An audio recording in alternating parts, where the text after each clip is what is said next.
When looking at different genres of games, one through line just kept grabbing my attention. The building of something and the satisfaction it brought from a solo experience to one shared across the table with friends. Each new gadget or clever improvement brings your creation to life, working faster and smarter than you ever imagined. That, in a nutshell, is engine building games. Today, I want to take you on a journey, not just through 3 games, but through the evolution of what engine building can be. First, let's start off simple with Machi Koro, showing you the joys of building a city as a mayor. Next, let's go through Gizmos, a game that has got tinkering built right into its mechanics and allows for you to really optimize for the purest amount of fun. And then lastly, let's see the most optimized engine builder there is. Its design is ridiculous, and I argue it would be a masterpiece. I'm talking about Race for the Galaxy. Let's start with Machi Koro. Here, you're the mayor of a humble town, rolling dice, collecting coins, and constructing landmarks. At first it feels like luck is in the driver's seat. Simply roll and get paid or don't. But soon you realize the money that you're going to be able to get is going to help you generate more opportunity with the marketplace on the board. You see, blue cards let you get paid whenever that number's rolled, regardless of who rolls it. Red will always activate on opponents' turns. And now you can see that there's the opportunity for you to build something that'll always be able to generate something for you when it comes around to your turn. Remember, as the mayor of this city, your goal is to build your 4 landmarks before any of your competing mayors in opposite cities do. The more you play Machi Koro, the sooner you're going to find out that only maybe 1 or 2 strategies really win this game. So it turns from becoming an engine builder and optimizer to just being a pure out race to build all of your monuments in time before your opponents do. And for me, this kind of ruins the fun of it after a couple of plays. You're no longer adapting, you're no longer finding a new way, you're no longer testing something to see how much fun it could be. You know the conclusion, and unfortunately, that's just not engine building at its core. Now don't get me wrong, this is not Machi Koro's fault. In fact, I almost feel like it's a feature, allowing for you to see what the full optimization of the game can give you. But if you're looking for something just a little bit more, I think that's where Gizmos might come into play. Enter where the real building begins.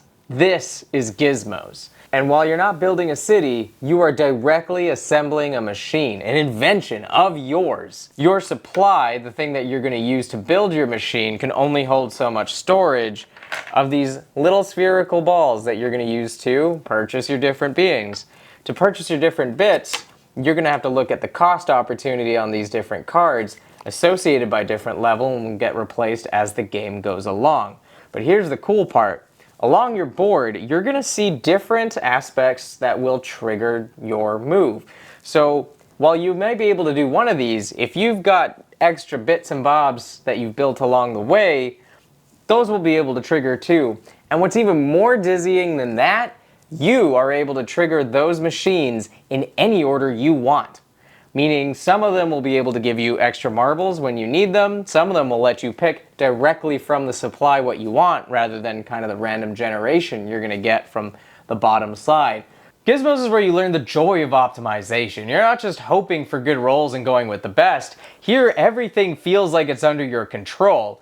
You're able to choose what actions you want to optimize. You choose where you want to play your stacks. You even get to choose how your stacks are going to execute. Anything that you want to do is kind of up to you. Do you want to be able to upgrade and expand your capacities? Do you want to be able to file more away so you can chain something much bigger for later? Gizmos gives you all of that satisfaction and more, and for me, I love it because even if I'm not in a position where I'm winning Gizmos, I'm able to try something new and get the satisfaction of pulling something off that I didn't think was even possible the game before. However, all of that open-ended exploration comes at the cost of what you want to do. And this really comes into play with Gizmos in the form of analysis paralysis. Gizmos is a fantastic game, but with so many options on the table, one could easily feel overwhelmed and somewhat disparaged about what they are able to do or maybe even not do. And for me, I think this is a real hard part with it. If only there was a game that allowed for this analysis paralysis to subside with the pure pace and ability to play with others at the table at the same time. Finally, we're arriving to our masterpiece here, Race for the Galaxy. Here, the training wheels are basically off and you're no longer building in isolation. You're racing against others, reading their moves and trying to adapt on the fly. You see, in Race for the Galaxy, every turn is a puzzle, and it starts right from the beginning with this specialized set of cards. You see, before anyone can even start the round, they all have to, face down, put out what phase they want to build in, and then reveal that to the rest of the table. Only the phases that are revealed can be played, and they have to be played in the order that it states on the card. This is genius because if you're the one who flips it, you also are able to gain the advantages of that phase. However, everybody can play that phase of the card. The currency in this game is the cards themselves, and I think this is such a genius idea as you're going to need to figure out what cards to build when, what phase you're allowed to build them in, and how to make sure that you're going to do so that they can trigger with maximum availability as you're able to build and go along here. I think this is a fantastic game for those who really want to understand not just engine building, but optimization of your engines on the fly. And I think one of the most ingenious things about this game is the fact that it's just a deck of cards. Race for the Galaxy was able to pull off such a level of complexity in a simple deck of cards. Race for the Galaxy then becomes the culmination of this journey. It rewards foresight and adaptability. It does it in such a sleek little package, and it eliminates that analysis paralysis with the fact that we all have to play it at the same time. All engine builders are about optimization and finding the next fun way to build up your tableau or your machine your way. It's not just about collecting points, it's about the journey rather than its destination. Machi Koro helps spark that curiosity and helps you find those limits. Gizmos helps you push those limits to those extremes, finding every variation possible for you to try to mess around with.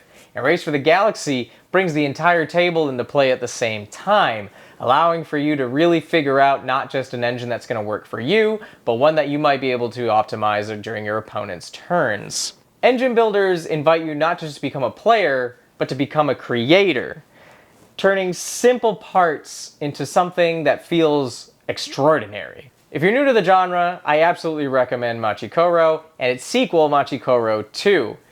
If you're looking for something a little bit more complex, Gizmos is going to be an endless amount of fun in my opinion. You're going to have a whole lot of fun just building and rebuilding different engines along the way. And finally, if you're looking for a game that does a little bit of everything, with a lot more interaction at the table between you and everyone else, then absolutely Race for the Galaxy is going to be your best bet.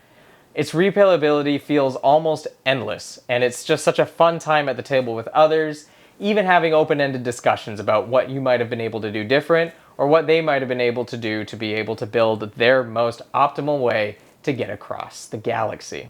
Thanks for coming along on this journey with me.